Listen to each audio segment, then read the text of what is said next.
이현식 목사님, 네.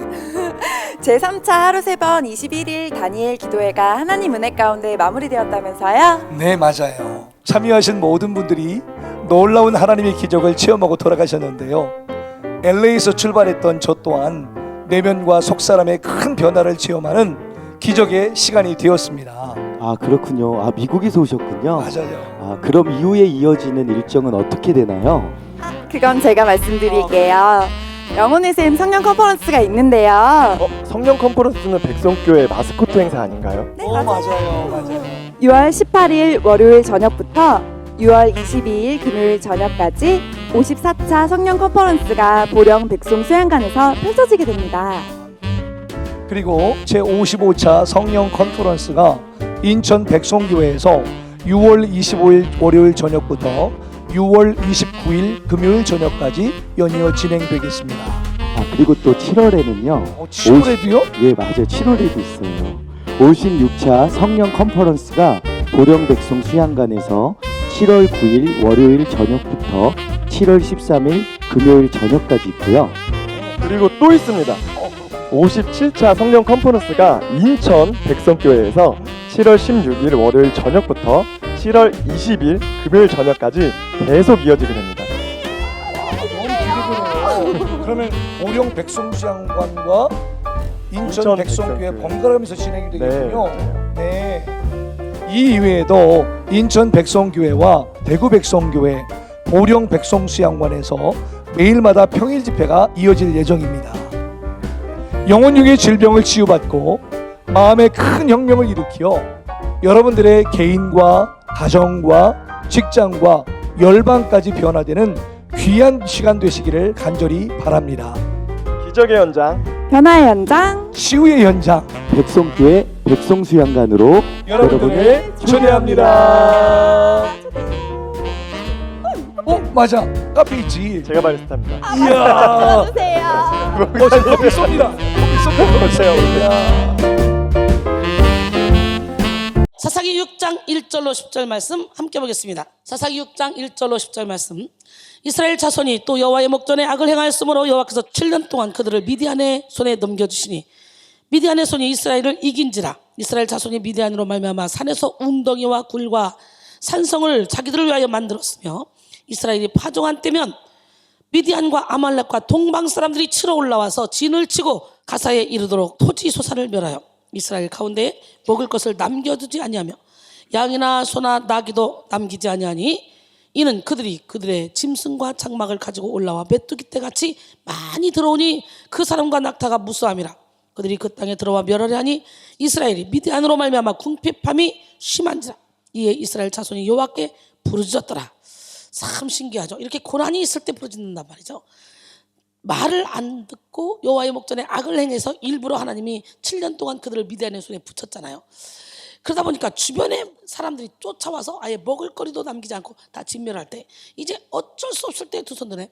여러분, 어쩔 수 없을 때 두 손 들지 말고 잘 나갈 때 두 손 들어. 잘 나갈 때 두 손 들으면 항상 잘 나갈 수 있어. 여호와께 부르짖을 때는 잘 나갈 때는 부르짖지 않습니다. 이래봐도 저래봐도 인간의 방법을 다 써도 안 될 때 그때야 내 힘으로 안 되는구나. 그리고 여호와께 부르짖죠. 근데 우리 하나님은 우리가 그렇게 전적으로 하나님만 의지하게 하려고 우리에게 고난을 허락하신다는 거예요. 그러니까 고난이 오기 전에 하나님 말씀이 가라면 가고 오라면 오고 서라면 서고 말씀대로 사는 지혜로운 성도가 되기를 원합니다. 이스라엘 자손이 미디안으로 말미암아 여호와께 부르짖었으므로 여호와께서 이스라엘 자손에게 한 선자를 보내시니 이렇게 부르짖으면 하나님은 또 사람을 통해 역사하시죠. 한 선자를 보내시니 그가 그들에게 이르되 여호와께서 이같이 말씀하시기를 이스라엘 하나님 내가 너희를 애굽에서 인도하여 내며 너희를 그 종되었던 집에서 나오게 하여 애굽 사람의 손과 너희를 학대하는 모든 자의 손에서 너희를 건져내고 그들을 너희 앞에서 쫓아내고 그 땅을 너희에게 주었으며 내가 또 너희에게 이르기를 나는 너희 하나님 여호와이니 너희가 거주하는 아모리 사람의 땅의 신들을 두려워하지 말라 하였으나 너희가 내 목소리를 듣지 아니하였느니라 하셨다니라. 하나님의 말씀을 들어야 돼. 내 양은 내 음성을 들으면 나는 그들을 알며 그들은 나를 따른다 그랬어요. 할렐루야. 오늘 하나님의 음성을 듣는 귀를 열어놓으시길 원합니다. 여러분, 지혜로운 사람은요 일을 잘못하면 바로 회개합니다. 돌이켜서 같은 잘못을 되풀이하지 않습니다. 열방을 치료할 마음의 혁명 테마 설교 낮 시간에는 네 번째 시간이죠. 같은 죄를 반복하게 하는 완고한 마음의 파쇄. 따라합니다. 시작. 예, 같은 죄를 반복하게 하는 완고한 마음의 파쇄. 오늘 파쇄해야 돼. 참 신기하죠. 하나로 혼나면 2번, 3번 똑같은 방법으로 똑같은 거로 혼나더라고 사람들이. 같은 죄를 계속해서 반복하더라고. 한 번 혼났으면 이거로 혼났지. 그리고 크게 깨닫고 그 다음에는 그 짓을 안 해야 되지. 그런데 똑같은 죄를 계속합니다. 왜? 완고한 마음 안 듣기 때문에 그래요. 그래서 대체적으로 혼나는 사람들 보면 똑같은 일로 계속 혼나는 거예요. 오늘도 내일도 모레도 혼날 때 보면. 그러니까 계속 사석에서 야단을 치고 그러지 마라 하다 안 되잖아. 그러면요 강단에서 설교하는 중에 나도 모르게 성령께서 내 입을 통해 막 야단을 쳐요. 그럴 때 초짜들이 오면 어머 어떻게 인격이 있지 저렇게 사람을 저기 공개적으로 혼낼까 이러면서 시험 드는 사람이 있어요. 니나 잘하 시험. 예수님은요 어떻게 했어요? 뱀들아 이 독사의 새끼들아 너희가 어떻게 지옥의 판결을 피하겠느냐. 대놓고 뱀들아 독사의 새끼라 그랬어. 우리 하나님 멋쟁이 하나님 기적이 하나님은 정말 사랑이 많으신 분인데 이 어둠의 영에 끌려가는 사람은 아주 단호하게 야단을 쳤어요. 하나님 보세요. 이스라엘 백성들이 여호와의 목전에 악을 행하니까 일부러 7년 동안 미디안 사람들에게 붙여버리잖아. 예, 이스라엘 백성들이 잘못하니까 애굽에 그냥 430년, 바벨론의 포로로 70년. 예, 계속적으로 하나님은 잘못할 때마다 이웃 나라에게 붙여버려. 그래서 이제는 북이스라엘과 남유다가 갈려졌어. 갈려지니까 북이스라엘은 아수르에서 망하게 만들고 하나님이 다 붙여놓은 거예요. 결국 하나님이 나중에 다 끌어오죠. 그러나 훈련을 시키기 위해서 하나님이 이렇게 붙이기도 한다는 거 오늘 이 시간에 깨닫고 여러분 그냥 알아서 깁시다. 응? 이스라엘 백성들이요 그냥 10일이면 갈 수 있는 가나안 땅을 40년이나 걸렸어. 왜 그랬어? 사람이 떡으로만 사는 것이 아니요 하나님의 입에서 나온 모든 말씀으로 사는 걸 알게 하려고 그들을 겸손하게 만들려고 광야에서 40년 동안 유리방황하게 했다고. 예, 신명기 8장 2절로 3절은 말씀하십니다. 잘 나갈 때 겸손해봐. 참 감사하죠. 예, 멋지게 살았던 저에게 하나님이 강력하게 오셔서 영적인 세계 확 열어놓고 나니까 이 모든 것이 배설물로 여겨지더라고. 예, 그리고 오로지 표대를 향하여 하나님 부르신 상을 위해서 달려가게 되다고. 이렇게 달려가다 보니까 세상에 지금 도래하고 얘들 가르쳤으면 내가 직업병이 걸렸든지 예, 지금 좀 아주 스트레스를 많이 받고 있을 텐데 그게 아니라 참 열방을 품을 수 있는 능력을 주니까 아니 시간마다 분마다 초마다 날마다 행복해. 여러분 같은 죄를 반복하게 하는 이 완고한 마음 어떻게 할 거야? 폐쇄할 거야 안 할 거야? 진짜예요. 예, 여러분 지혜로운 사람은 잘못을 저지르면 바로 회개하고 돌이켜서 같은 잘못을 되풀이하지 않습니다. 하지만 미련한 사람 마음이 완고해서 깨닫지 못하는 사람은 회개하지 않고 같은 잘못을 계속 거듭해서 저지르죠.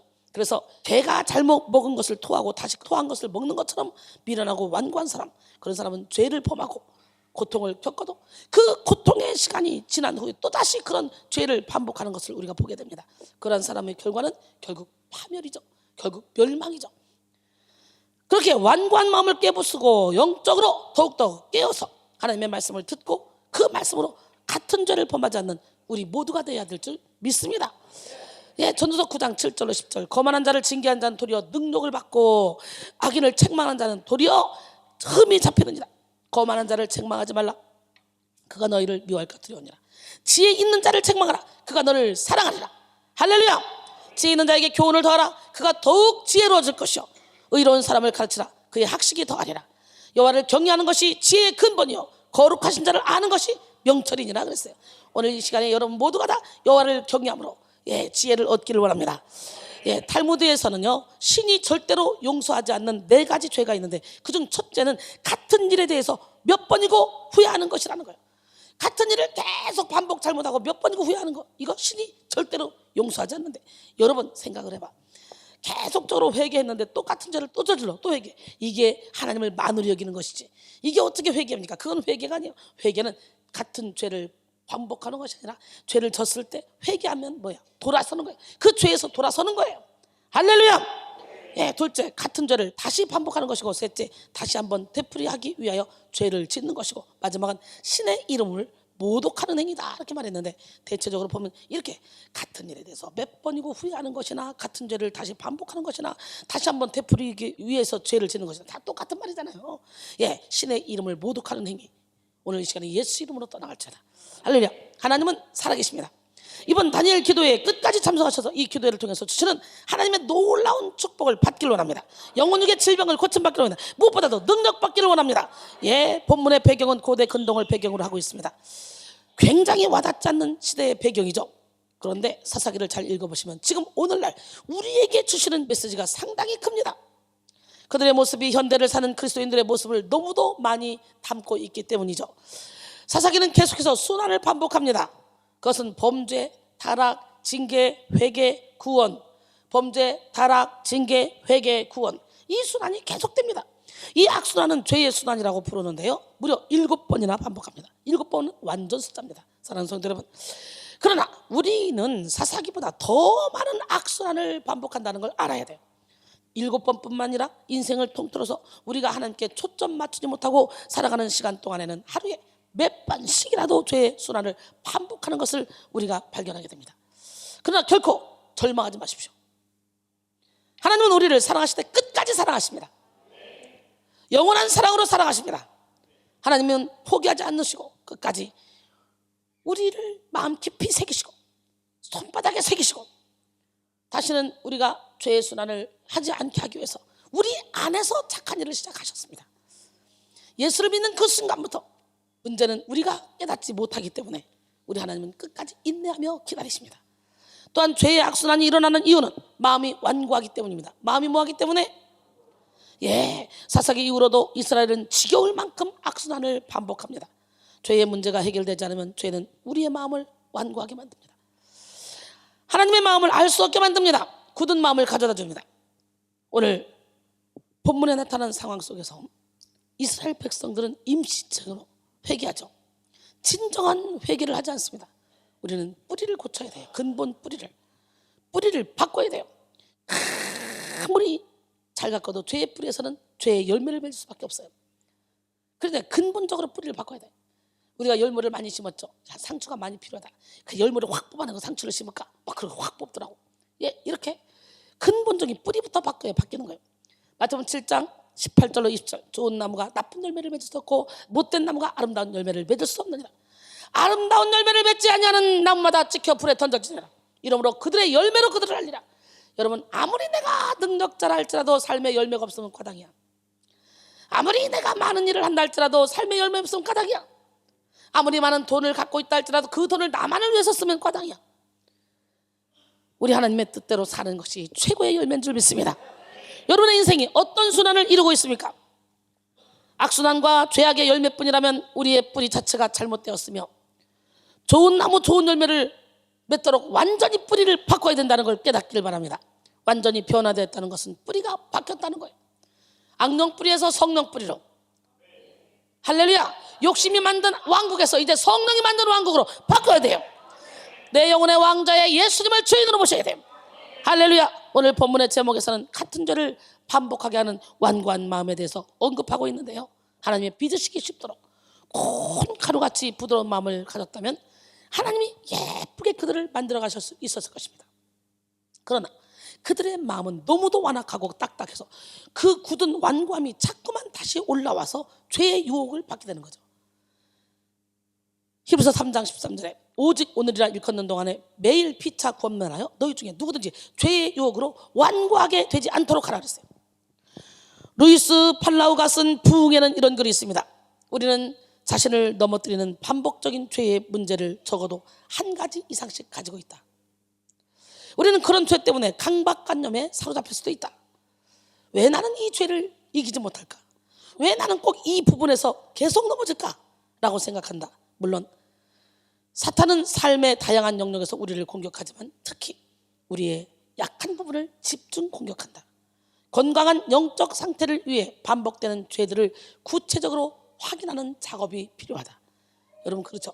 내가 주로 넘어지는 건 어딘지, 내가 주로 자존심 상해하는 건 어딘지, 내가 어떨 때 화를 내는지 반복적으로 확인하는 작업이 필요하겠죠. 그래서 그거 하나씩 내려놓는 작업이 필요하겠죠.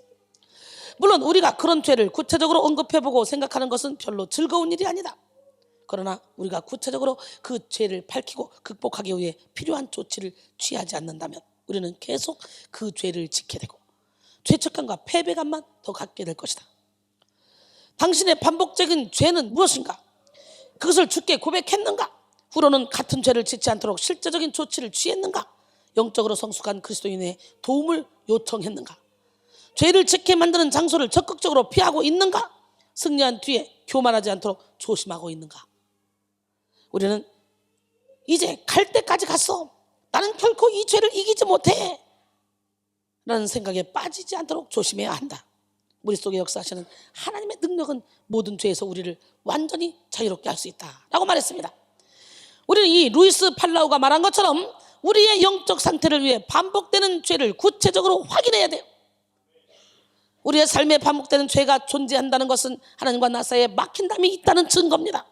그렇게 우리는 매일매일 우리의 죄를 되돌아보고 하나님께 회개하는 삶을 살아가야 되는 거예요.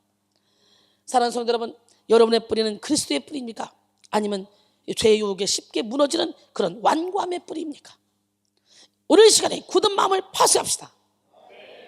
부서뜨립시다. 무너뜨립시다. 그것만이 우리가 살 길입니다.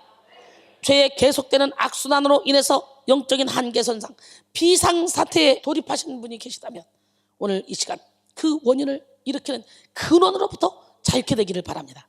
할렐루야.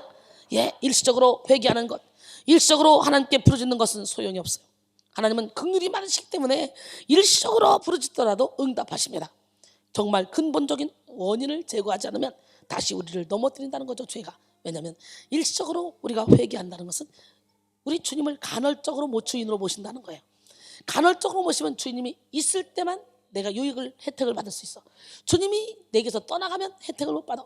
예, 손님이 우리 집에 왔어. 전구를 잘 달아. 저 전구 좀 바꿔주세요. 나는 여자라 못 바꿔요. 손님이 왔을 때는 바꿔주는데 이 손님이 자기 집으로 갔는데 전구가 나갔어. 바꿀 수 있어 없어? 못 바꿔. 그렇기 때문에 간헐적으로 주님을 주인으로 모시는 게 아니라 전적으로 내 온 존재가 하나님을 의지하고 내 영혼의 왕좌에 항상 주님이 거하시도록 해야 돼.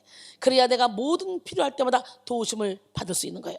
할렐루야. 옆 사람 바라보시고 주님을 주인으로 모십시다. 여러분, 지금까지 주님을 손님으로 모셨죠? 그죠? 내가 필요할 때 딱 붙이는 파수처럼 빨리 죽으시고 나는 죽고 예수로 사는 기적의 주인공이 되길 원합니다. 예, 일시적인 회개만 하는 삶에서 벗어납시다. 하나님은 아무리 치료하려 해도 본인이 환자라는 것을 인정하지 않고 내려놓지 않으면, 아픈 부위를 내놓지 않으면 하나님 치료하실 수가 없어요. 이 시간 내놓지 않은 나만의 그런 나라를 부서뜨립시다. 나만의 왕국을 무너뜨립시다. 쫓기 사역을 받다 보면 여러 가지 현상이 일어나죠. 예, 그런데 그게 쫓기 사역 끝나고 나면 또 부끄러워. 왜 부끄럽습니까? 내 안에서 이 어둠이 일어나서 막 얘기를 한다는 것은 내가 마음가짐이 찢어졌다는 거고 은혜를 많이 받았다는 거로 그만큼 빛을 받았다는 증거입니다. 예, 우리는 지금 영성훈련 받는 게 뭡니까? 가시의 옷을 벗는 겁니다. 가면을 벗는 겁니다. 내 틀을 깨는 겁니다.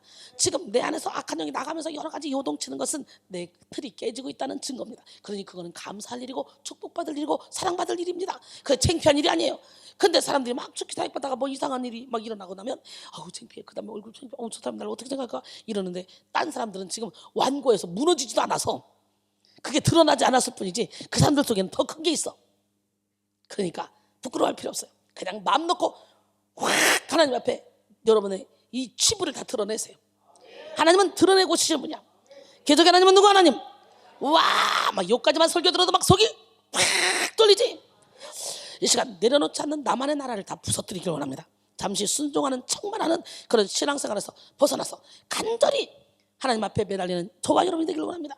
오늘 이 시간에 하나님 앞에서도 내어드리지 못하는 죄, 숨기고 싶은 죄, 내면의 죄악들을 철저히 주님 앞에 내어드리고 치료받는 시간이 되길 원합니다.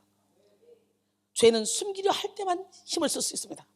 지금까지 죄의 순환이 끊이지 않는 것은 근본적인 치료가 이루어지지 않았기 때문이죠. 바로 완고한 마음속에 자리 잡은 쓴뿌리입니다. 쓴뿌리는 겉으로는 드러나지 않습니다. 무의식에 숨어있죠. 쓴뿌리는 첫째로 우상을 섬기고 잡다한 것을 이렇게 의지하게 만드는 마음입니다. 이스라엘 백성들의 마음에는 항상 독초와 쑥의 뿌리가 그들을 괴롭혔습니다. 하나님만 신실하게 바라보지 못하게 했습니다. 두 번째는 상한 감정이에요.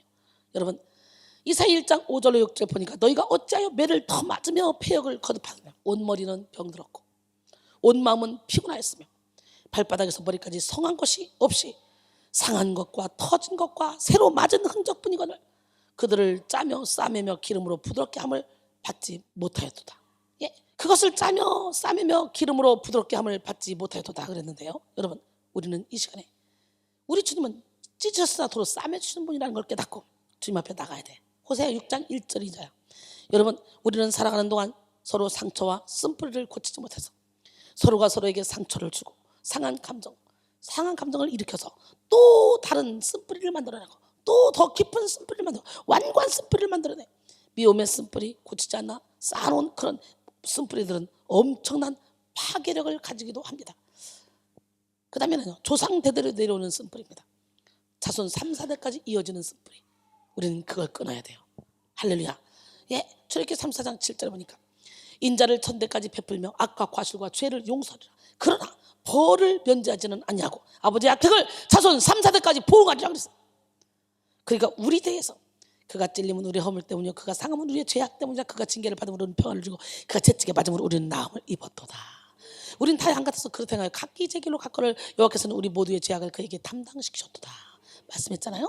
그렇기 때문에 이미 예수님의 십자가에서 원죄로부터 온 죄, 내가 지은 자범죄, 조상 대대로 내려온 모든 죄, 현재 내가 지고 있는 죄, 앞으로 지을 죄까지 싹 다 해결해 놓으셨어. 그러니까 예수 안에 들어오면 조상죄가 우리에게 해당이 안 돼. 아멘. 그러니까 신명기 24장 16절에 보니까 아버지가 신 포도주를 먹었다고 해서 내가 시다고 말하는 거예요. 각자 아버지는 아버지대로 아들은 아들대로 자기의 죄로 저주를 받는다는 거예요. 그러나 예수 안에 들어와서 회개가 완전히 이루어지지 않은 상태에서는 그 조상 죄가 3, 4대까지 연결이 된다는 거. 오늘 하나님 말고는 각 개인의 쓴뿌리를 정확하게 파악하고 드러내서 고치실 수 있는 분이 없습니다. 이스라엘 백성들에게 남아있던 쓴뿌리가 그들의 마음의 죄를 반복하게 만들었죠. 이스라엘 백성들에게 있었던 쓴뿌리는 그들에게 완고한 마음을 가져다 줬어요. 쓴뿌리는 단순히 위로로 해결되는 것이 아닙니다. 환경이 나아짐으로 해결되는 것도 아닙니다. 회개하면서 완전히 존재 자체가 달라져야 돼요. 이전 것은 지나갔으니 보라 새 것이 되었도다. 할렐루야. 우리는 새로운 피조물이다. 아멘. 고린도서 5장 17절 말씀처럼 완전히 바꿔버려야 돼요. 쓴뿌리는 장애물이 사라져야 죄의 순환이 끝납니다. 뿌리는 나무의 생명을 담당하죠. 나무의 몸통까지 다 자른다 해도 이 뿌리의 구루터기가 남아있으면 다시 싹이 날 수 있습니다. 아무리 아름답게 꽃을 피워도 뿌리가 잘린 꽃은 그 생명이 오래가지 못합니다. 우리는 죄를 짓지 않으려는 노력은 많이 하지만 그보다 더 중요한 것은 내 안에 나도 모르게 깊숙하게 자리 잡은 이 쓴뿌리를 해결하는 것에는 무지합니다. 이 쓴뿌리는 어떻게 해야 돼요? 생수가 터져버리면 돼. 아무리 고목 같은 쓴뿌리를 할지라도 저 깊은 곳은 생수가 뽀글뽀글 계속적으로 올라오면 잔털까지 싹 다 뽑혀버려. 쓴뿌리는 위에서부터 뽑으면 잔뿌리 남아있어. 밑에서부터 내면에서부터 뽑아야 돼. 무의식 세계에서부터 뽑아야 돼. 히브리서 12장 14절로 15절 모든 사람과 더불어 화평함과 거룩함을 따르라. 이것이 없이는 아무도 주를 보지 못하리라. 너희는 하나님의 은혜에 이르지 못하는 자가 없도록 하고 또 쓴뿌리가 나서 괴롭게 하여 많은 사람이 이로 말미암아 더럽게 되지 않게 하라 그랬어요. 이 시간 죄의 악순환을 일으키는 쓴뿌리가 가져다주는 완고한 마음에 대해서 나눠보기로 합니다. 쓴뿌리가 가져다주는 완고한 마음은 영적 민감성을 잃어버린 마음이죠. 사사기 6장 1절에 보니까 이스라엘 자손이 또 여호와의 목전에 악을 행하였으니까 또 했대. 또 매일매일 혼나면서도 또 하고 또 오늘 시간에 여러분들 또 악을 행하면 안 돼요. 아멘. 여호와께서 7년 동안 그들을 미디안 손에 넘겨줬다. 하나님이 사랑하기 때문에 사랑하는 자를 매를 더 내는 거예요. 사랑하지 않으면 관계없어요. 사랑하기 때문에 고쳐서 쓰시려고. 조지 산타야나는 역사의 교훈을 배우지 못하는 사람들은 그 실수를 반복하는 운명에 처할 수밖에 없다라고 했습니다. 본문 1절에는 여호와의 목전에서 또 악을 행한 이스라엘 자손의 모습이 나타나는데요. 그들은 하나님께 이전에도 죄로 인해 징계를 받아 하솔 왕 야빈에게 20년 동안 심한 학대를 받았습니다. 그러다가 드보라와 바락을 통해 40년의 태평성대를 보냈죠. 그렇게 태평하게 살다 보니까 다시 영적 감각이 둔해져서 옛일을 잃어버리고 과거의 악한 죄의 본성이 드러나기 시작했습니다. 지금 한 선자를 통해서 징계의 말씀을 전달하고 있는 이 순간에도 이 죄악이 계속해서 행해지고 있었습니다. 사사기에 나타난 이스라엘 백성들에게는 한 가지 특징이 있습니다. 그들에게 왕이 없어서 자기의 소견대로 행하는 자들이었다는 그런 말이 있죠. 예, 사사기 17장 6절에 보니까 그때는 이스라엘 왕이 없었으므로 사람마다 자기 소견에 옳은 대로 행하였더라. 자기의 소견대로 행하는 것은 자기 마음대로 인생을 산다는 거예요. 여러분 같지 않습니까? 예수를 믿는다 하지만 여러분 마음대로 살잖아. 자기가 자신의 주인이 되어 살아가는 것이죠. 질서가 없었다는 것입니다. 영적인 질서는 하나님이 나의 내면의 왕좌에 앉아야 합니다. 그런데 영적인 질서가 없었다는 것은 뭡니까? 내가 하나님보다 사랑하는 것, 때로는 나 자신이 그 왕좌에 앉아서 마음껏 조종하는 것을 의미합니다. 결국 하나님의 뜻보다는 나의 뜻을 택하게 되는 것이죠. 내 뜻 버리고 하나님의 뜻을 쫓아가는 여러분이 되기를 원합니다. 예, 아주 사소한 일도 하나님의 뜻대로 하지 않으면 민감하게 영혼이 편치 못하다는 것을 느끼는 거예요. 영혼이 민감한 사람은. 영혼이 민감한 사람은 아무리 남들 모르게 죄를 지어도 자기가 감당을 못해. 다윗이 밧세바를 범하고 우리아를 죽이고 아주 깨끗이 처리했어요. 누구도 다윗에게 말할 사람 없어요. 그러나 다윗은 자기 안에서 양심의 가책 때문에 고통스러워서 뼈를 깎는 회개를 하고 있잖아요. 여러분, 아주 사소한 일도 하나님의 뜻대로 하지 않으면 민감하게 영혼이 편치 못하는 것을 느끼는 그런 자가 되기를 원합니다. 그러나 이걸 느끼지 못하면 이건 진짜 양심에 화인 맞은 사람이죠. 이스라엘 백성들은 자기의 소견대로 행해도 전혀 거리낌이 없었습니다. 잘못되었다는 것을 느끼지도 못했습니다. 개가 그 토한 것을 다시 먹는 것처럼 미련한 자는 그것을 다시 먹는다고 잠언 26장 11절에 말씀하는데, 이들은 계속적으로 똑같은 죄를 반복하며 이 개가 토한 것을 다시 먹는 그런 삶을 살았습니다. 그들의 마음이 이미 너무나 굳어져서 뭐가 잘못되는지 알 수가 없었던 거죠. 영적으로 민감해진다는 것은 무엇입니까? 죄가 죄인 줄 알고 부끄러움을 자각하는 것이 영적 민감함의 첫 단추입니다. 마음의 찔림을 느끼고 십자가에 달리신 예수 그리스도 앞에서 부끄러운 내 존재를 느껴야 합니다.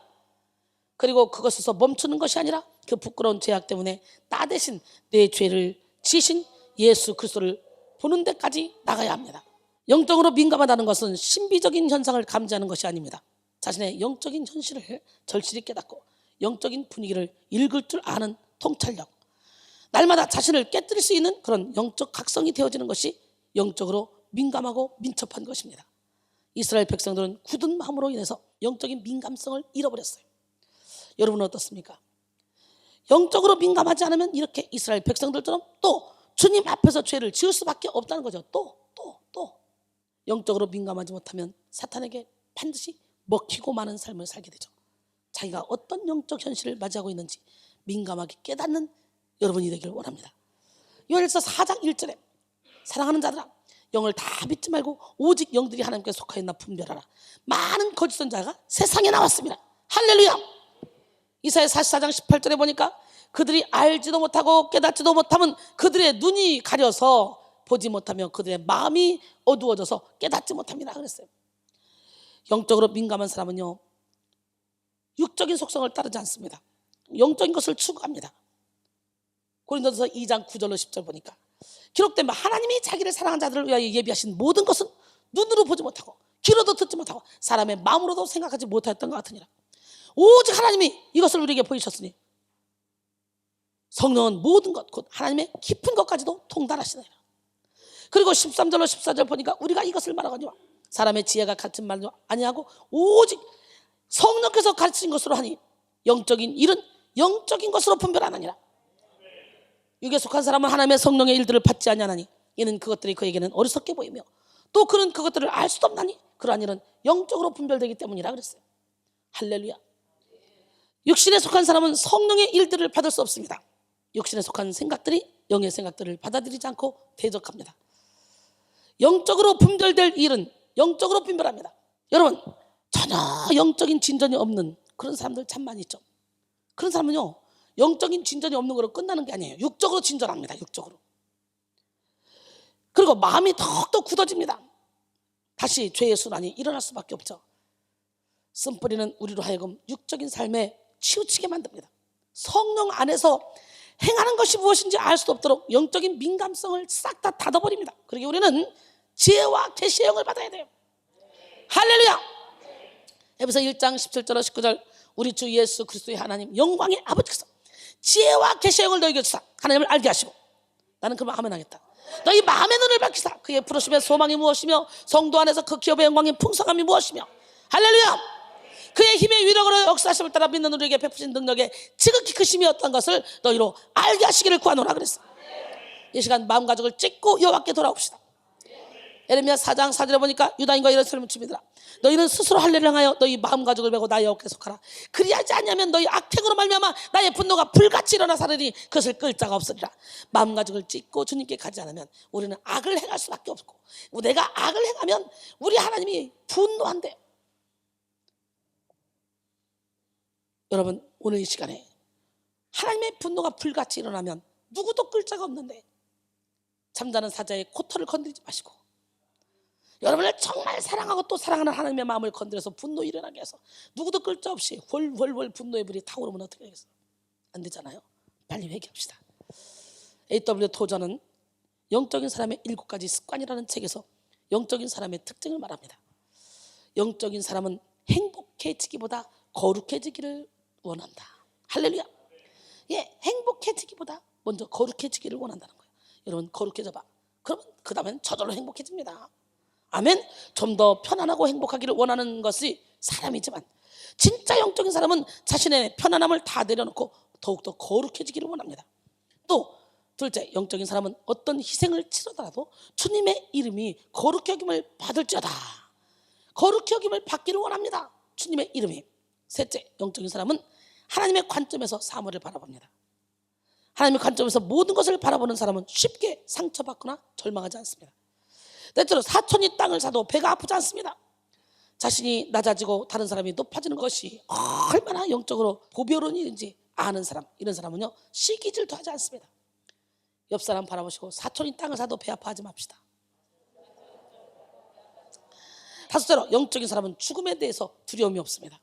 여섯째로, 영적인 사람은 장기적인 안목을 가졌습니다. 영적인 사람은 눈앞의 일 때문에 골몰하지 않습니다. 예, 참 박수 칠 때 떠날 수 있는 용기가 있습니다. 무겁고 어려운 일을 해야 되면 자꾸 피하는 사람, 이런 사람은요 육적인 사람이에요. 예, 십자가를 지지도 않으면서 지기도 전부터 온갖 부담감을 느끼는 사람 많습니다. 그러나 영적인 사람은 묵묵히 십자가를 지고 이를 두려워하지 않습니다. 하나님을 생각함으로 고난을 참습니다. 로마서 8장 17절로 18절, 자녀이면 또한 상속자 곧 하나님의 상속자요 그리스도와 함께한 상속자니 우리가 그와 함께 영광을 받기 위해 고난도 함께 받아야 할지니라. 생각하는데 현재의 고난 장차 우리에게 나타날 영광과 비교할 수 없다 그랬어요. 할렐루야. 여러분 이 시간 육적인 속성을 다 몰아내고 영적 민감성을 회복해서 성령의 인도함을 받기를 바랍니다. 로마서 8장 13절로 14절, 너희가 육신대로 살면 반드시 죽을 것이로되 영으로서 몸의 행실을 죽이면 살리니 무릇 하나님의 영으로 인도함을 받는 사람은 곧 하나님의 아들이라. 나는 이 말씀을 어떻게 들은 줄 알아요? 대구에서 집회 끝나고 소파에 딱 누워있는데 갑자기 로마서 8장 13절의 인도함을 받으면 이 음성이 쩌렁쩌렁쩌렁하게 제 귀에 들렸어요. 이게 무슨 말씀이지? 하고 봤더니 바로 이거예요. 13절의 인도함을 받으면. 13절은 뭐냐? 너희가 육신대로 살면 반드시 죽을 것이로되 영으로서 몸의 행실을 죽이면 살리니, 이것이 13절이야. 그러니까 그러고 나서 14절에 보니까 무릇 하나님의 영으로 인도함을 받는 사람은 곧 하나님의 아들이라. 그러니까 큰 소리로, 우레와 같은 소리로 하나님의 음성이 들려도 성경에 없으면 무조건 버려야 돼. 할렐루야. 예, 영적인 민감성을 회복하면 굳어지고 딱딱하고 완고해진 마음을 부서뜨릴 수 있습니다. 자신이 얼마나 완고한 마음을 가졌는지 깨달아집니다. 여러분, 사사기 기자는 오늘 이스라엘 백성들이 또 악을 행했다고 말하고 있죠. 그 이유는 그들이 완고한 마음을 가지고 영적인 둔감함에 빠졌기 때문이죠. 어떤 사람은 민감하고 어떤 사람은 둔한 것이 아닙니다. 영적으로 깨어있으면 누구나 다 영적인 민감성을 회복할 수가 있습니다. 이스라엘 백성들은 자신들의 죄를 날마다 깨닫고 하나님 앞에서 삶을 살아가는 영적인 민감성을 잃어버렸어요. 그들의 완고함 때문에 이 민감성을 잃어버렸고 그 사이에 자신도 모르게 죄악이 그들을 장악해버렸습니다. 우리의 삶이 이렇게 되지 않기를 바랍니다. 쓴뿌리가 가져다주는 완고한 마음, 하나님의 음성에 청종하지 않는 마음입니다. 하나님의 음성을 듣지 않는 마음. 내 양은 내 음성을 들으면 나는 그들을 알며 그들은 나를 따른다. 그럴 때 하나님이 우리를 지켜주는데 듣지 않으려는 마음. 마음이 완고한 사람들은요 하나님이 주시는 음성을 듣지 않습니다. 쓴뿌리로 인해 완고해지면 마음만 무뎌질 뿐, 듣는 귀도 무뎌집니다. 마음만 무뎌지는 것이 아니라 듣는 귀까지도 무뎌지죠. 여러분, 광야에서 시험하던 날에 거역하던 것 같이 너희 마음을 완고하게 하지 말라. 히브리서 3장 8절은 말씀하시죠. 사사기 6장 10절에 보니까 또 너희에게 이르기를 나는 너희 하나님 여호와이니 너희가 거주하는 아모리 사람의 땅의 신들을 두려워하지 말라 하였으나 너희가 내 목소리를 듣지 아니하느니라 하셨어요. 하나님의 목소리를 듣지 않고 하나님의 인도를 따라가지 않으면 우리는 어둠에게 사로잡힐 수밖에 없고 하나님은 어둠에 던져버려 우리를. 히브리서 기자는 거역하던 것과 마음을 완고하게 하는 것을 연결시켜서 말하고 있습니다. 그렇습니다. 마음을 완고하게 하면 하나님의 음성, 하나님의 명령, 하나님과의 관계, 이거를 지킬 수가 없어요. 들을 수도 없어요. 깨달을 수도 없어요.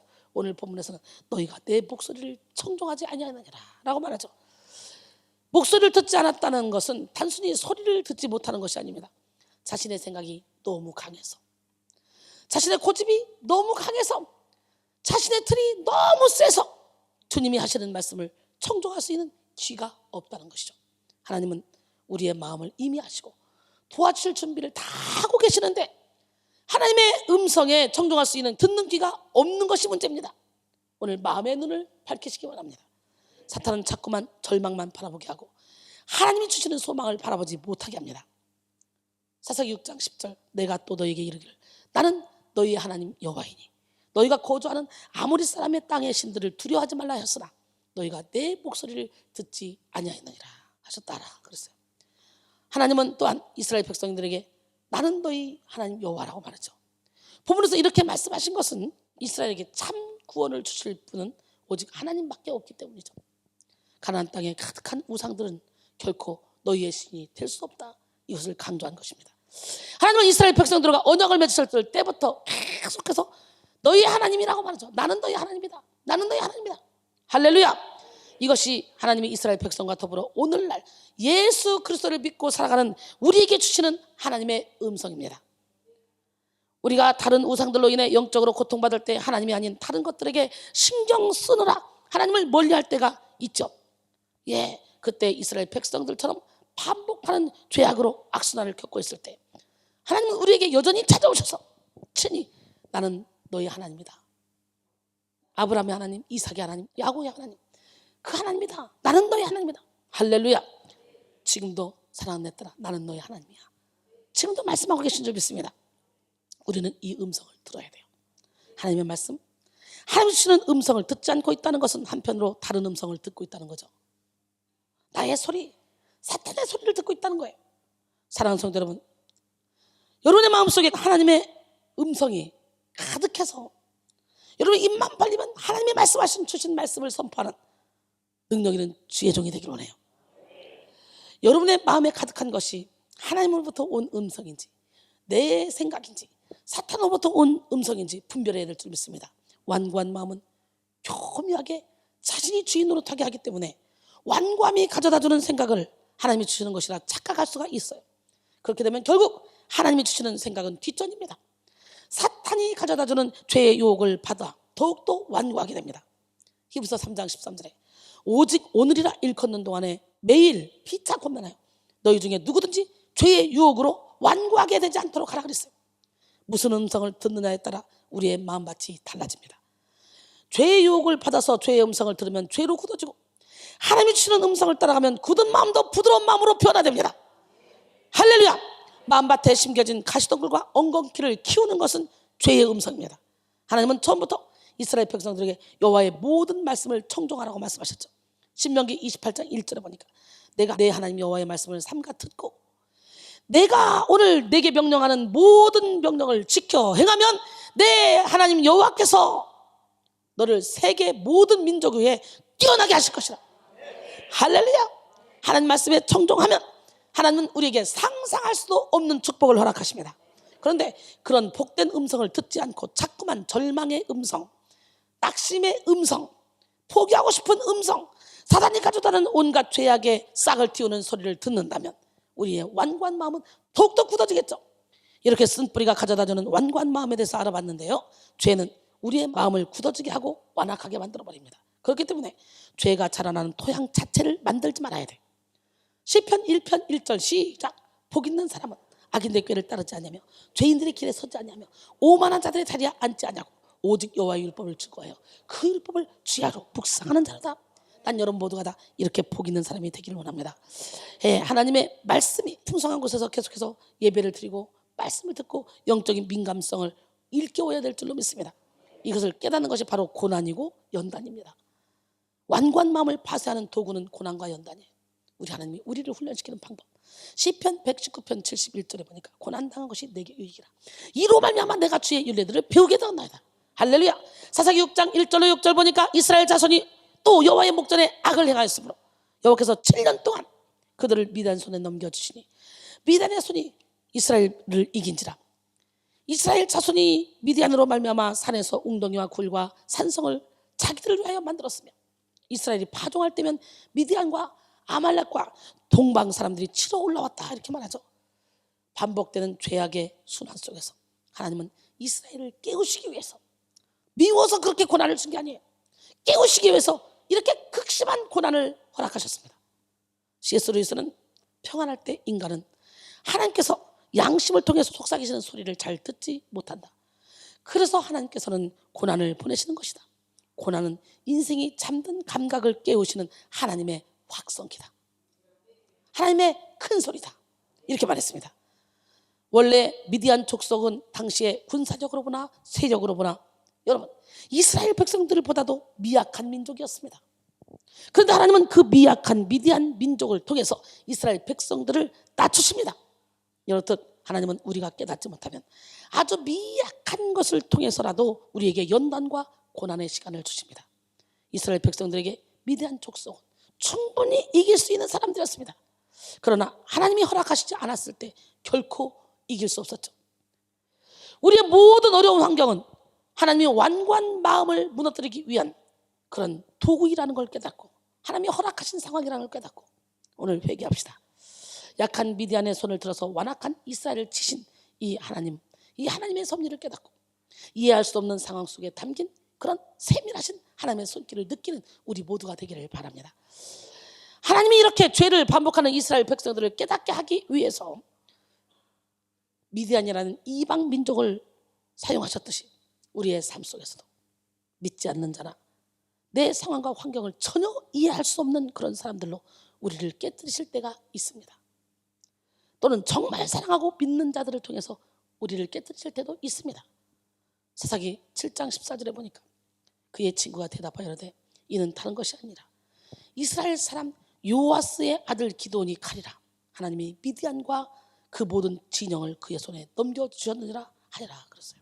여러분 결국 이스라엘 백성은 미디안족 속의 약탈이 너무나 가혹해서 산과 웅덩이와 굴과 산성들을 파서 피난처로 삼았습니다. 여기에 나타나는 웅덩이는 히브리어로 미느하로트라고 하는데요. 이것은 대개 은신처라는 의미로 사용됩니다. 또한 그곳에 식량을 저장해둔 곳으로 보입니다. 고난을 만난 이스라엘 백성들은 일시적으로 웅덩이를 파서 미디안 족속을 피해 도망칩니다. 그러나 그렇게 한다고 해서 일이 해결되는 것은 아니었습니다. 그들 스스로의 힘으로 스스로의 생각으로 해볼 수 있는 방법은 다 취해본 거죠. 이렇게 피하면 잠시 핍박을 면할 수는 있어도 그들의 근본적인 문제는 해결될 수 없습니다. 오히려 일은 더 심각하게 되죠.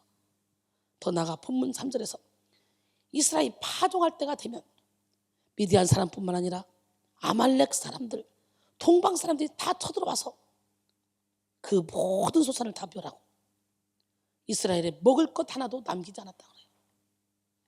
기가 막히지 않습니까?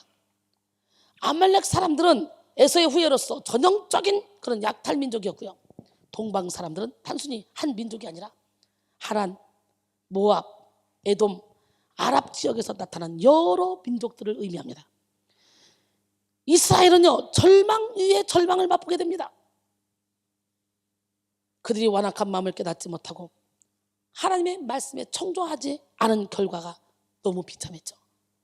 그들이 치러 올라와서라고 표현되고 있는데 이것은 원어로 알라입니다. 이 뜻은요 그를 대항하여 라는 의미인데요, 그들이 이스라엘을 적대시했다는 것을 의미하죠. 이스라엘을 대항했다는 것은 뭐예요? 일부러 하나님이 이스라엘에게 고난을 허락해서 그들을 붙여서 이스라엘이 깨닫게 만드는 거예요.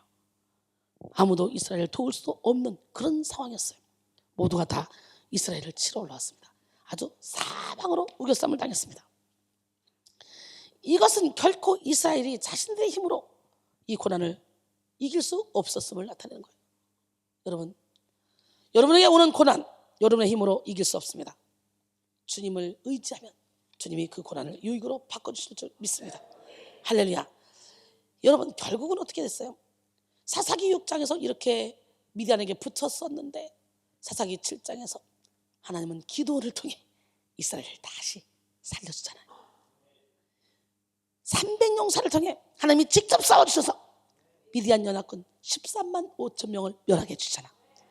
결국은 하나님이 이렇게 고난을 주실 때는 이스라엘 백성들이 정신 차리게 하는 거, 정신 차리라고. 하나님이 여러분에게 고난을 주실 때는 여러분을 미워서 여러분을 멸하려고 주시는 게 아니라 여러분에게 축복을 주시려고. 아멘. 예, 왜 어려운 애굽에서의 노예 생활에서 빠져나오게 하셨으면서 이렇게 지독한 고난을 또 겪게 하셨을까요? 고난에는 몇 가지 목적이 있습니다. 고난을 겪게 하신 이유는 거룩하심에 참여하게 하기 위해요. 할렐루야. 히브리서 12장 7절로 8절. 너희가 참으면 징계를 받기 위함이라. 하나님이 아들과 같이 너희를 대우하시나니 어찌 아버지가 징계하지 않는 아들이 있으리요. 징계는 다 받는 것이거늘 너희에게 없으면 사생자요 친아들이 아닌지라. 할렐루야. 그리고 11절에 보니까 무릇 징계가 당시에는 즐거워 보이지 않고 슬퍼 보이나 후에 그로 말미암아 연단받은 자들은 의와 평강의 열매를 맺느니라. 할렐루야. 본질상 더럽고 부패되어 있는 인간은 결코 스스로 하나님의 거룩하심에 참여할 수 없습니다.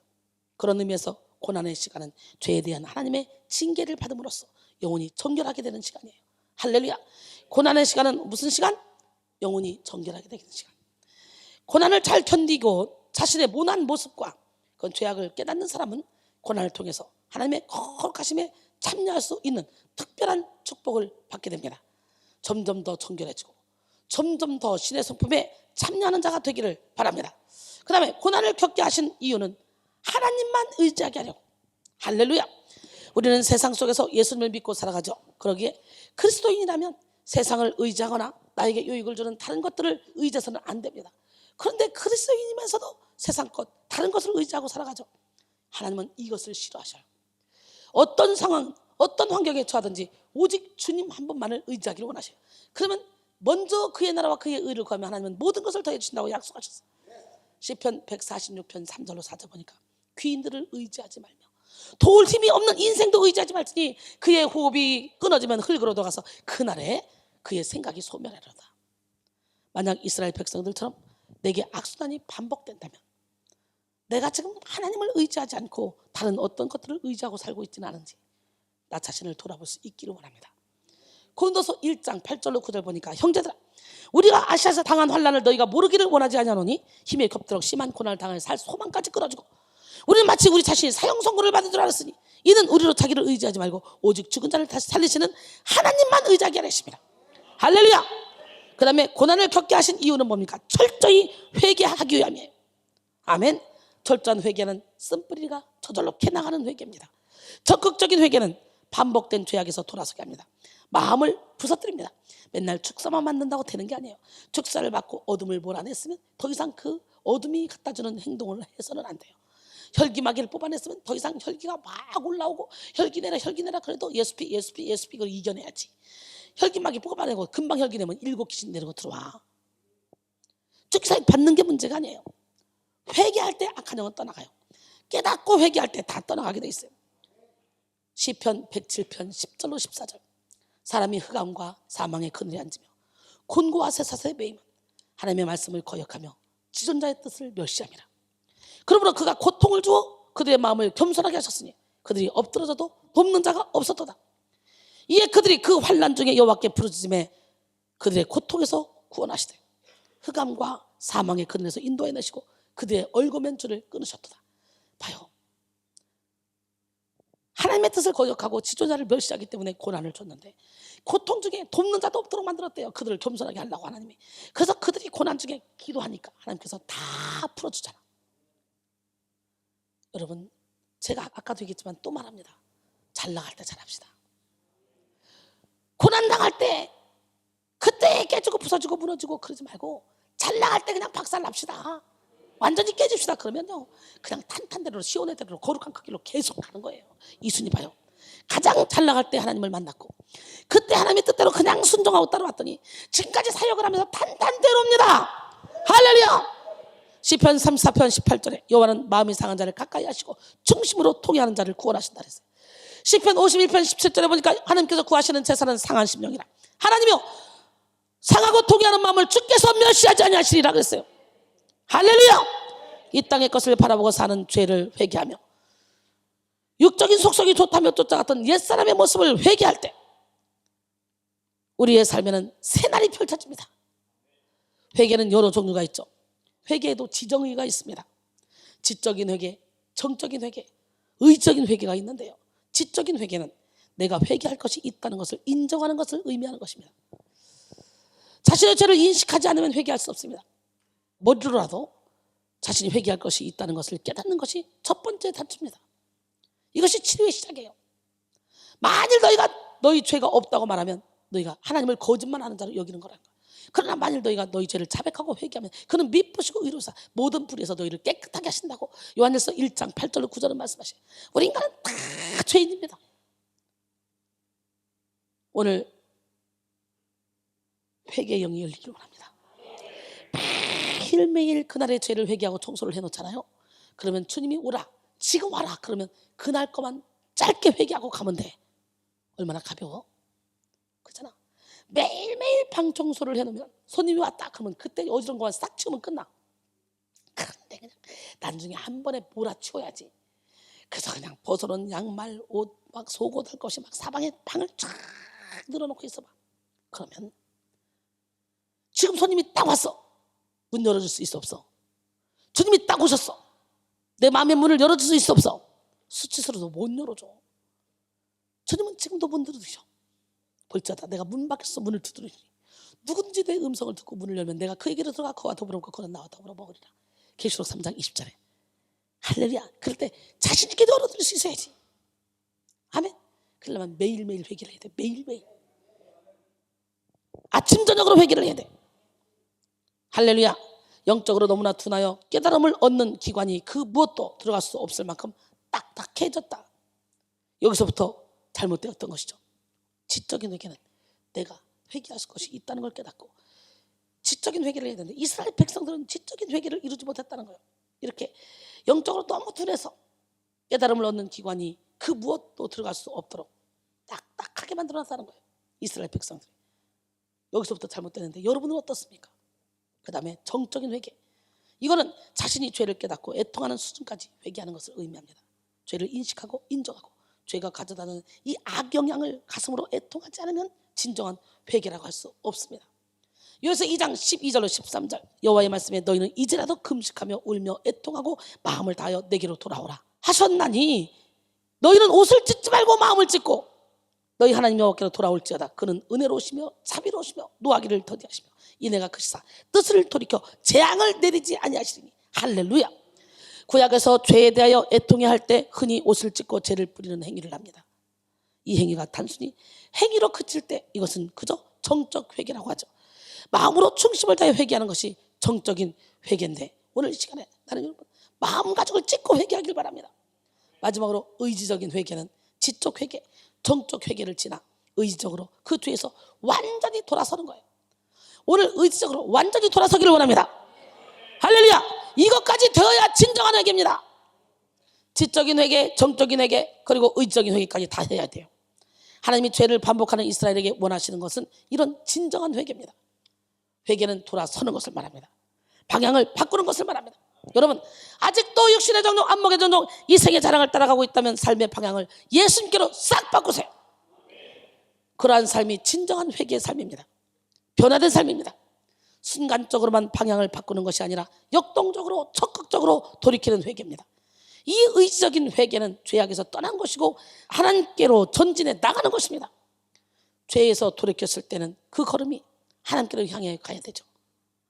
회개는 버림과 취함 그리고 나아감으로 이루어집니다. 그때 비로소 거룩한 습관이 들여집니다. 완전히 돌이키기 위해서는 완고한 마음을 만드는 이 쓴뿌리의 영역까지 회개하는 참된 회개가 이루어져야 합니다. 오늘 이 시간에 성령 안에서 회개 은혜가 임하도록 간구하시기를 소원합니다. 시편 139편 23절 24절 따라합니다. 하나님이여 나를 살피사 내 마음을 아시며 나를 시험하사 내 뜻을 아옵소서. 내게 무슨 악한 애가 있나 보시고 나를 영원한 길로 인도하소서. 할렐루야. 그 다음에 상급을 쌓게 하려는 것입니다. 하나님 우리에게 이렇게 고난을 허락하시는 것은 상급을 쌓게 하려고. 오늘 우리는 상급을 쌓아야 되죠. 우리는 면류관을 받아야 되고 면류관을 받고 면류관을 드리는 삶을 살아야 돼요. 이 땅에서의 고난은 하늘에서의 상급으로 쌓일 수 있습니다. 만약 의를 위해서 핍박받거나 예수님 때문에 고난 당하는 것은 반드시 상으로 갚아주시겠다고 주님은 약속하십니다. 누가복음 6장 22절 23절 인자로 말미암아 사람들이 너희를 미워하고 멀리하고 욕하고 너희 이름을 악하다 하여 버릴 때에는 너희에게 복이 있도다. 그날에 기뻐하고 뛰놀라. 하늘에서 너희 상이 큽니다. 그들의 조상들이 선자들에게 이와 같이 하였느니라 그랬어요. 고린도서 4장 17절에 보니까 우리가 잠시 받는 환난에 경한 것이 지극히 크고 영원한 영광에 중한 것을 우리에게 이루게 하미니. 할렐루야. 우리가 하나님을 바라봄으로 고난을 참고 견디면 반드시 상이 있습니다. 그때 극심했던 고난은 잠깐이었다고 여겨질 만큼 엄청난 영광으로 갚아주십니다. 베드로전서 1장 6절로 7절 그러므로 너희가 이제 여러 가지 시험으로 말미암아 잠깐 근심하게 되지 않을 수 없었으나 오히려 크게 기뻐하도다. 너희 믿음의 확실함은 불로 연단하도 없어질 금보다 더 귀하여 예수 그리스도께서 나타나실 때 칭찬과 영광과 존귀를 얻게 할 것이에요. 할렐루야. 이스라엘이 당한 광야에서의 고난은 가나안 땅의 축복을 받기 위한 훈련이었듯이 우리의 모든 고난은 앞으로 하나님이 주실 상급과 축복의 준비 기간입니다. 믿으십니까? 또 고난을 허락하신 것은 십자가를 되새기게 하려는 것입니다. 우리가 아무리 큰 고난을 당했다 할지라도 예수님만큼 크게 고난을 당하지는 않았잖아요. 십자가 바라보세요. 할렐루야. 예수님의 십자가보다 더 모진 고통은 없습니다. 나 때문에 당하신 그 십자가를 바라보는 순간부터 우리의 고난은 고난도 아니라는 걸 깨닫게 되고 고난을 능히 이길 수 있는 힘을 얻게 될 줄 믿습니다. 우리가 고난 당할 때 나 때문에 고난 당하셔야만 했던 예수 그리스도를 기억하시기 바랍니다. 고난 속에서 정죄감에 빠져 자책하기보다는 예수 그리스도의 희생을 먼저 기억하고 오늘 그 공로를 의지하여 고난을 이겨내야 될 줄 믿습니다. 그렇게 할 때 우리도 그 고난에 참여한 자가 됩니다. 누구에게도 말할 수 없는 아픈 상처 있나요? 누구에게도 보일 수 없는 아픈 고통 있나요? 너의 고통이 아무리 크다 해도 주님 고통만 하나요? 너의 삶이 아무리 힘들고 어려워도 십자가 바라보세요. 온몸에 창과 채찍 맞으신 참혹한 주님 모습 멸시쳤네. 그 고통 누굴 위해 당하셨나?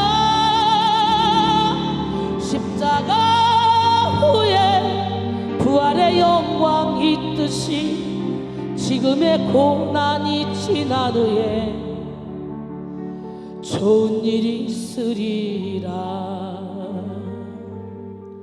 믿으십니까?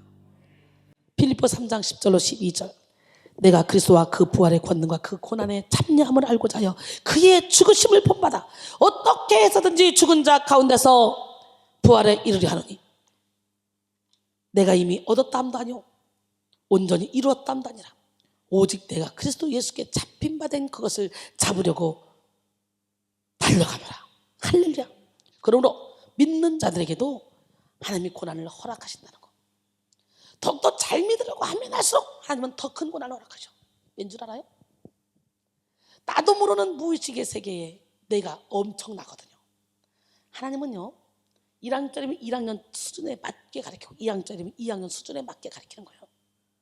내가 영이 크면 클수록 그만큼 큰 마귀를 보내서 겨루게 만들어서 거기서 딱 통과하면 이 땅에서 진리 안에 자유 가운데 거하게 하는 거예요. 고난이 크면 클수록 영광도 크다고 말씀했잖아요. 할렐루야! 이길 수 없는 고난을 허락하지 않았습니다. 빠져나갈 구멍을 다 허락해 놓으셨어. 여러분의 고난이 아무리 크다 할지라도 하나님은 여러분이 빠져나갈 구멍을 다 만들어놨었기 때문에 사방이 다 우리 싸움을 당했어도 뚫린 위의 것을 바라보시기 바랍니다. 그럼 하나님이 여러분에게 지혜를 주실 줄로 믿습니다. 오늘 본문 사사기 6장 4절로 6절 보니까 지인을 치고 가사에 이르도록 토지소산을 멸하여 이스라엘 가운데 먹을 것을 남겨주지 아니하며 양이나 소나 나귀도 남기지 아니하니 이는 그들의 짐승과 장막을 가지고 올라와 메뚜기 떼같이 많이 들어오니 그 사람과 낙타가 무수함이라. 그들이 그 땅에 들어와 멸하려 하니 이스라엘이 미디안으로 말미암아 궁핍함이 심한지라. 이에 이스라엘 자손이 여호와께 부르짖었더라. 왜 이렇게 궁핍함이 심할 때만 부르짖냔 말이지. 오늘 4절에 보면 여러 민족들이 이스라엘이 먹는 식물을 하나도 남기지 않았다고 말하죠. 하나님이 이런 상황을 다 알고 계셨음에도 불구하고 그들이 부르짖을 때까지 이 상황을 그냥 허락하셨어.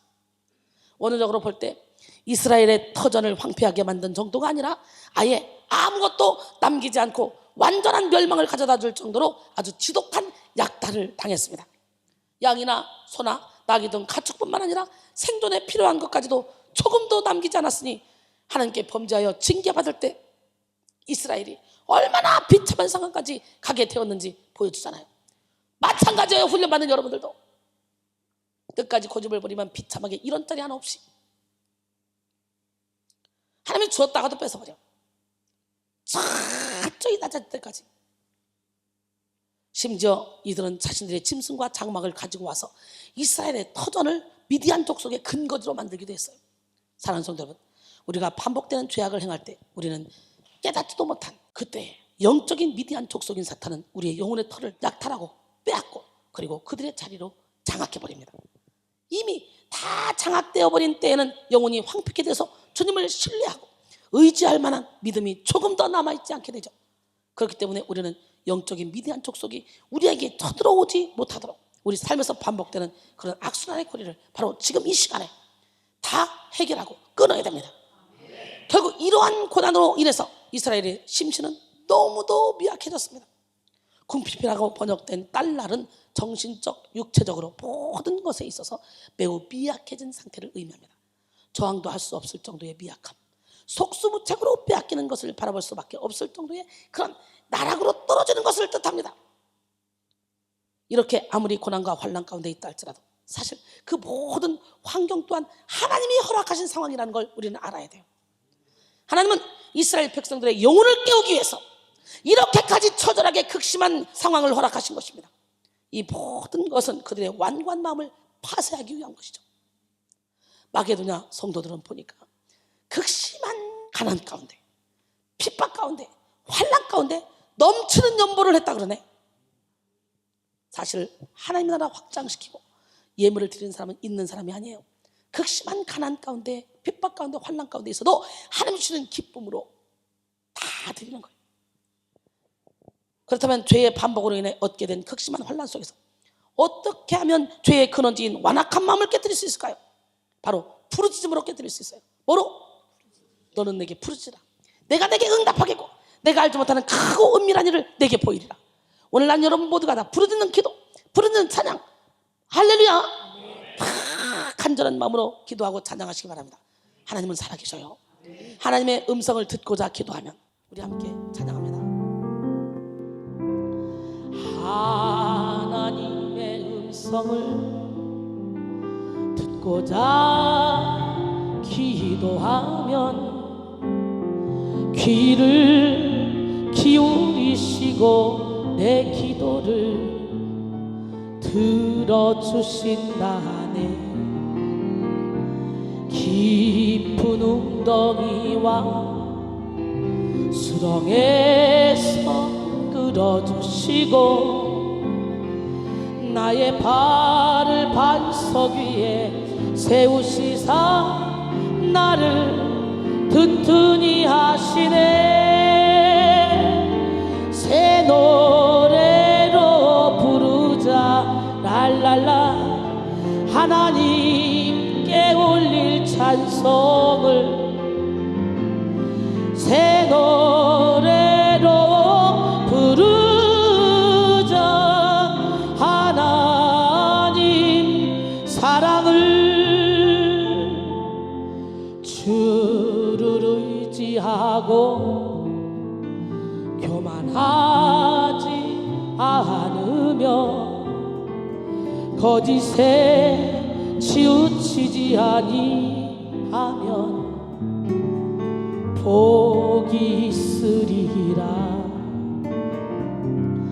여호와 나의 주는 크신 권능의 주라. 그의 크신 권능으로 우리들을 사랑하여 주시네. 새 노래로 부르자. 랄랄라. 하나님께 올릴 찬송을 새 노래로 부르자. 하나님 사랑을. 오늘 본문 6절로 7절 보니까 이스라엘이 미디안으로 말미암아 궁핍함이 심한지라. 이에 이스라엘 자손이 여호와께 부르짖었더라. 이스라엘 자손이 미디안으로 말미암아 여호와께 부르짖었으므로, 하나님이 들었죠. 부르짖었으므로에 해당하는 이 자아크의 원형, 이 자아크는 동사는 어려움을 당했을 때 도움을 구하기 위하여 불부짖다는 그런 의미입니다. 오늘 본문에는 6절과 7절 사이에 이 자아크를 연속해서 2번 사용하여 이스라엘이 매우 다급하고 진지하게 여호와 하나님을 찾았다는 사실을 말하고 있습니다. 이 부르짖음의 결과는 무엇입니까? 오늘 본문 8절에 보면 하나님께서 이스라엘 자손에게 한 선자를 보내시죠. 할렐루야. 이런 하나님의 의도는 무엇입니까? 결국 이 일을 해결하시겠다는 하나님의 의지를 이스라엘 백성에게 보내주신 것입니다. 다윗이 범죄를 하고 밧세바를 범하고 나서 괴로워할 때 하나님은 나단 선자를 보냈고, 인구조사를 하고 괴로워하고 회개할 때 하나님은 갓 선자를 보냈잖아요. 하나님께서 이렇게 작정하시면 끝난 거예요. 우리 하나님 그 말씀에 순종하여 나아가기만 하면 되는 거예요. 우리 부르짖음이 하나님께 상달돼요. 하나님이 영적인 한나자를 만나게 했다면 이제 그때부터는 문제 풀리는 건 지름길입니다. 그것이 우리의 고난의 인생을 축복의 인생으로 역전시킬 수 있는 그런 기회죠. 열쇠죠. 내가 부를 때는 나 여호와가 응답하겠고, 내가 부르짖을 때는 내가 여기 있다니라. 이사야 58장 9절 말씀이죠. 할렐루야. 시편 106편 44절에 보니까 그러나 여호와께서 그들의 부르짖음을 들으실 때에 그들의 고통을 돌보셨다 그래요. 아멘. 부르짖는 사람의 마음은 완고할 수가 없습니다. 반대로 완고한 사람은 부르짖을 수 없습니다. 낮아진 사람만이 부르짖을 수 있죠. 자신이 연약함을 인정하는 사람만이 도움을 요청할 수가 있습니다. 모든 것이 하나님의 주권 아래에 있다는 것을 인정하는 사람만이 부르짖을 수 있습니다. 모든 문제의 해결이 하나님께 달렸다는 것을 인정하는 사람만이 부르짖을 수 있습니다. 우리의 고난은 바로 이런 것을 인정하고 주님께 나오게 하기 위한 주님의 부르심입니다. 이제 그 하나님의 본심 앞에 무릎 꿇고 부르짖으며 회개하시기 바랍니다. 할렐루야. 완고한 것은 사신 우상에게 절하는 죄와 같다고 그랬잖아요. 오늘 나는 여러분 모두가 다 완고한 우상을 무너뜨리기를 원합니다. 하나님의 은혜를 받았으면서도 그 마음에 하나님 두기를 싫어하고 하나님 목전에서 악을 행하며 하나님 대신 우상을 섬기는 여러분이 있다면 오늘 이 시간에 돌이켜 주님께 부르짖읍시다. 반드시 우리 앞에 새 일을 이루어 나가실 것입니다. 하나님께서 기쁘신 뜻을 위하여 우리 안에 두셨던 그런 소원들을 하나하나 이루실 줄 믿습니다. 빌립보 2장 13절에 너희 안에서 행하시는 이는 하나님이시니 자기의 기쁘신 뜻을 위하여 너희에게 소원을 두고 향하게 하십니다. 할렐루야. 고난은 하나님이 우리에게 주신 우리 인생의 목적이 아니에요. 고통을 통해 주님과 연합하고 함께 주님의 일을 이루어 나가는 것이 주님의 목적입니다. 그러기 위한 첫 출발은 주님께 부르짖는 것입니다. 할렐루야. 이곳에서 하나님 앞에 진솔하게 중심을 다해 마음을 다해 부르짖기를 바랍니다. 할렐루야. 호세아 6장 1절에 보니까 오라 우리가 여호와께로 돌아가자. 여호와께서 우리를 찢으셨으나 도로 낫게 하실 것이요 우리를 치셨으나 싸매어 주실 것입니다. 아멘. 그 다음에 완고한 마음은 영적인 안내자를 통해 말씀으로 깨뜨려야 돼요. 할렐루야. 오늘 말씀으로 완고한 마음이 깨지는 여러분 되기를 원합니다. 우리 안에는 살아온 인생의 크기만큼의 세상의 소리가 있습니다. 내가 살아온 인생의 크기만큼의 무슨 소리가 있어요? 세상 소리. 이 세상 소리를 몰아내는 방법은 하나님의 소리, 즉 말씀을 우리 안에 가득 채우는 것밖에 없습니다. 세상의 것으로 가득 채워 있다면 말씀으로 채워서 계속적으로 말씀이 채워짐으로 세상 것이 다 빠져나가는 역사가 일어나야 돼요. 에스겔 3장 1절로 3절 보니까 또 그가 내게 이르시되 인자야, 너는 발견한 것을 먹으라. 너는 이 두루마리를 먹고 가서 이스라엘 족속에게 말하라 하시기로 내가 입을 벌리니 그가 이 두루마리를 내게 먹이시며 내게 이르시되 인자야, 내가 내게 주는 이 두루마리를 내 배에 넣으며 내 창자에 채우라 하시기로 내가 먹으니 그것이 내 입에서 달기가 꿀 같더라. 오늘 두루마리는 뭐예요? 말씀이잖아요. 하나님의 말씀이 꿀같이 달아야 돼요. 이 말씀이 길게 들은데 더 듣고 싶다, 더 듣고 싶어, 더 듣고 싶다, 몇 시간이라고 듣고 싶다, 쫙 듣고 싶어야 돼요. 꿀 같은 말씀. 할렐루야. 여기서 예배를 드리다 보면 말씀을 많이 전하잖아요. 말씀이 꿀같이 달아지잖아요. 그러다 보면 어떻게 해요? 말씀의 문이 열려버립니다. 그동안에 말씀을 봐도 형식적으로 책을 그냥 글릭듯이 읽었는데 여기서 말씀을 꼭꼭 씹어 먹다 보니까 이제 성경을 보니까 성경이 그렇게 달 수가 없어. 그런 역사가 일어나길 원해요. 하나님의 사람인지 아닌지 구별하는 좋은 방법은 뭐냐? 하나님의 말씀이 그 안에 있는지 없는지 보면 되네요. 여러분은 하나님의 사람입니까? 아니면 사탄의 사람입니까? 하나님의 사람이라면 말씀대로 행하는 삶을 살게 돼 있어요. 사람은 마음에 쌓은 선에서 선을 내기 때문에 말씀으로 가득 채워지면 선을 행할 수밖에 없어요. 그러게 하나님을 사랑한다면서 말씀을 묵상하지 않고 듣지 않는 사람, 이런 사람은 자기 기만에 빠져 있는 사람입니다. 분명히 그 마음 가운데 하나님보다 앞선 것이 있습니다. 오늘 여러분의 삶에 주님의 말씀이 빠져 있다면 여러분의 신앙을 다시 한번 점검해 보시기 바랍니다. 뭔가 잘못되어져 가고 있는 것이죠. 하나님의 말씀은 곧 하나님이십니다. 우린 다른 사람의 말을 들어봐. 그러면 그 사람의 마음을 알 수 있어요. 하나님의 말씀에서 우리는 하나님의 마음을 잘 알 수 있고 하나님을 닮아갈 수 있습니다. 그 친구를 보면 그 사람을 알 수 있다는 점. 왜냐하면 친한 사람들끼리는 서로 닮아가기 때문에. 여러분 하나님과 친밀하십니까? 그 증거는 여러분들이 기쁨으로 말씀을 받는지 아닌지 보면 알 수 있어요. 항상 말씀 앞에 서십시오. 그러면 그 말씀이 여러분 안에서 일하고 마침내 여러분 앞에 하나님을 향한 시온의 대로를 활짝 열어줄 줄 믿습니다. 이곳에서 이렇게 장시간의 예배를 드리고 이렇게 길게 말씀을 듣는 이유가 뭡니까? 저를 통해 전해지는 이 말씀이 살아서 운동력 있게 역사해요. 여러분 속에서 쫙 말씀으로 가득 채워서 그 말씀이 여러분의 삶을 변화시키고 그 말씀이 여러분의 영혼육의 질병을 고치고 그 말씀이 여러분을 천국으로 쫙 인도하는 길이 되는 줄 믿습니다. 오늘 본문에 고통당하는 이스라엘 백성에게 도움의 손길을 펴실 때 바로 하나님의 말씀으로 가득 채워진 선지자를 보내셨다는 것을 기억해야 돼요. 하나님은 영적인 안내자를 통해 말씀을 주시고 그리고 우리에 대한 하나님의 생각과 비전을 알려주십니다.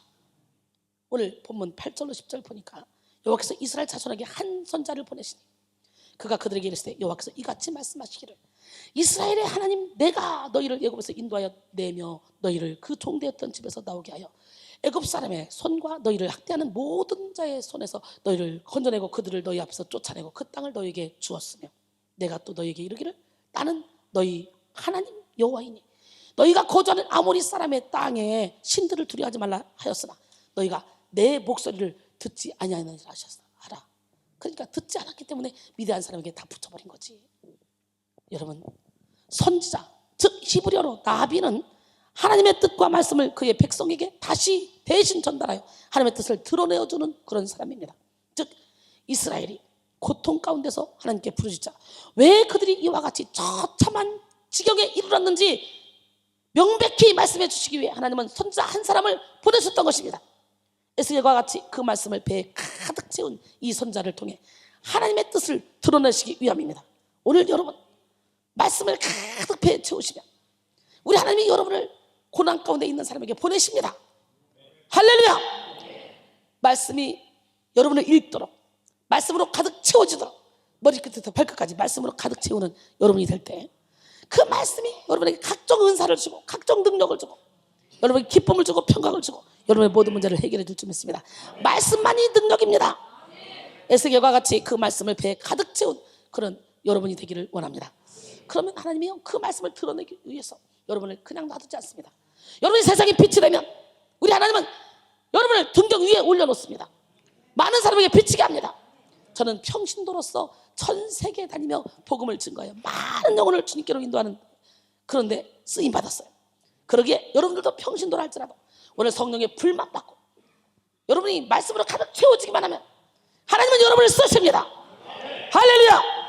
지금 우리는 우리에게 허락되어진 영적 리더자를 통해 주님의 말씀을 들을 수 있습니다. 그러므로 지금 말씀을 듣는 이 시간 우리는 온 정신을 집중하여 우리 앞에 떨어지는 말씀들을 온전히 받아 먹어야 됩니다. 그리고 말씀이 우리를 읽어내도록 해야 됩니다. 그러면 좌우의 날선 어떤 검보다 예리한 그 말씀이 우리를 수술하여 새로운 피조물로 만들어주고 우리를 통해 빛을 발합니다. 우리 안에 모든 세상으로부터 온 것을 다 가지치기 해서 온전히 주님으로부터 온 것만이 거하실 수 있도록 말씀 안에 우리를 내어드립시다. 우리 안에 세상 모든 소리를 다 몰아냅시다. 주님의 소리가 우리 인생을 가이드할 수 있도록 완전히 나는 죽고 예수로 삽시다. 시편 119편 105절에 주의 말씀은 내 발의 등이요 내 길의 빛이니이다. 이 고백이 여러분의 고백이 되기를 원합니다. 그 외에 어떤 것도 딱딱히 굳은 우리의 마음을 부드럽게 할 수 있는 것은 없어요. 오직 말씀만이 우리에게 비추어 우리를 깨어지고 부서지게 할 수 있습니다. 오직 말씀으로 우리의 이론을 무너뜨리고 우리의 생각을 무너뜨리고 우리의 생각을 사로잡아 하나님께 복종시키는 기적의 시간이 되기를 원합니다. 에스겔 36장 25절로 27절까지 보니까 맑은 물을 너에게 뿌려서 너희로 정결하게 하되 곧 너희 모든 더러운 곳에서 모든 우상숭배에서 너희를 정결하게 할 것이며 또 새 영을 너희 속에 두고 새 마음을 너희에게 주되 너희 육신에서 굳은 마음을 제거하고 부드러운 마음을 줄 것이며 또 내 영을 너희 속에 두어 너희로 내 율례를 행하게 하리니 너희가 내 규례를 지켜 행할지라 그랬어요. 할렐루야. 네 글에는 사람이 복음을 들을 때 그것에 의해서 정복되는 것이 믿음이다 라고 말했습니다. 여러분이 믿음의 사람이 되고 싶다면 복음, 즉 주의 말씀이 여러분을 정복하도록 만들어야 돼요. 할렐루야. 주의 말씀 앞에 여러분을 내어드립시오. 우리가 말씀에 완전히 정복당할 때, 즉 말씀이신 주님께 우리가 온전히 정복당할 때 주님께서 우리 안에서 착한 일을 시작하는 줄 믿습니다. 그리고 완성해 나가실 줄 믿습니다. 할렐루야.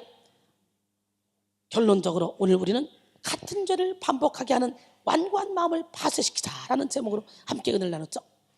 죄의 순환을 하지 않기 위해서 완고한 마음을 깨뜨려야 된다. 쓴뿌리를 뽑아내야 된다 그랬어요. 할렐루야. 예, 근본 치유가 되지 않았기 때문에 우리가 악순환을 계속 한다 그랬죠.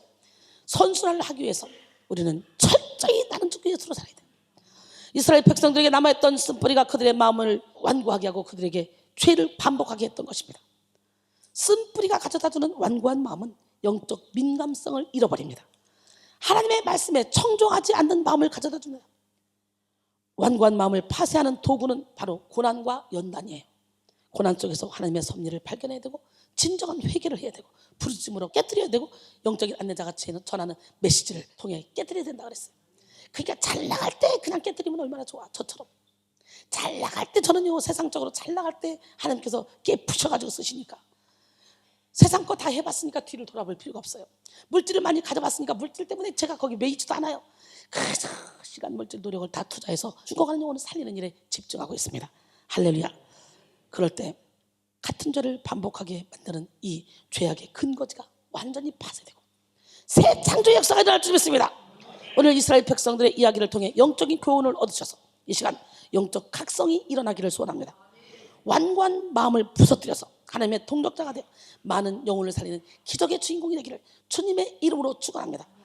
옆 사람 바라시고 열방을 치료할 마음의 혁명을 일으킵시다.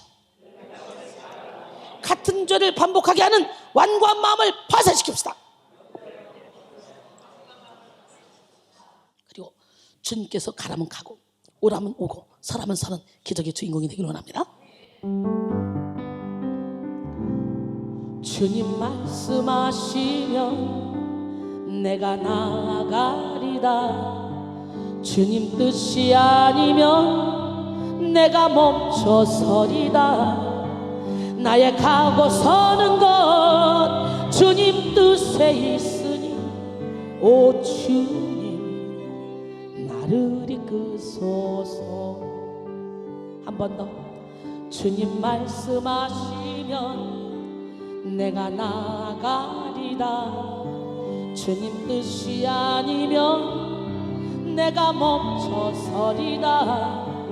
나의 가고 서는 것 주님 뜻에 있으니 오 주님 나를 이끄소서. 뜻하신 그곳에 나 있기 원합니다. 이끄시는 대로 순종하며 살리니 연약한 내 영혼 통하여 일하소서. 주님 나라와 그 뜻을 위하여 오 주님 나를 이끄소서. 주님 없이는 살 수 없습니다. 이 고백이 여러분의 고백이 되기로 합니다. 사랑합니다 나의 예수님, 사랑합니다 아주 많이요. 사랑합니다 나의 예수님, 사랑합니다 그것뿐이에요. 사랑한다 아들아, 내가 너를 잘 아노라. 사랑한다 내 딸아, 내게 축복 더하리라. 하나님께로 더 가까이 갑니다. 고통 가운데 계신 주님, 변함없는 주님의 크신 사랑, 영원히 주님만을 섬기리. 보혈을 지나갑시다. 보혈을 지나 하나님 품으로, 보혈을 지나 아버지 품으로, 보혈을 지나 하나님 품으로 한 걸음씩 나아가네. 간절한 마음으로 존귀한 주보혈이 바로 지금 내 영을 새롭게 하시네. 존귀한 주보혈이 내 영을 새롭게 하네. 존귀한 주보혈이, 존귀한 보혈을 지나갑시다. 존귀한 주보혈이 바로 저와 여러분을 새롭게 합니다. 보혈로 깨끗이 씻음받읍시다. 예, 내 영혼아 깨어라. 내 영혼아 깰지어다. 너는 여호와를 바랄지어다. 강하고 담대할지어다. 존귀한 주보혈, 주님의 은혜의 강가로 갑시다. 그리고 생수로 우리의 모든 죄악을 씻어냅시다. 여러분의 영혼이 깨어서 주님의 은혜의 강가로 가는 시간, 간절한 마음으로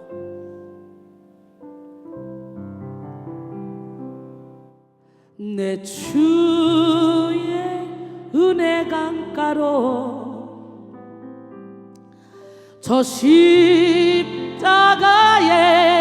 강가로, 내 주의 사랑 있는 곳, 내 주의 강가로, 내 주의 은혜 강가로, 내 주의 은혜 강가로, 저 십자가의 강가로, 저 십자가의 강가로, 내 주의 사랑 있는 곳, 내 주의 사랑 있는 곳, 내 주의 강 파란 나의 영혼을 바로 이 시간에 생수로 가득 채우소서. 피곤한 내 영혼 위에 피곤한 내 영혼 위에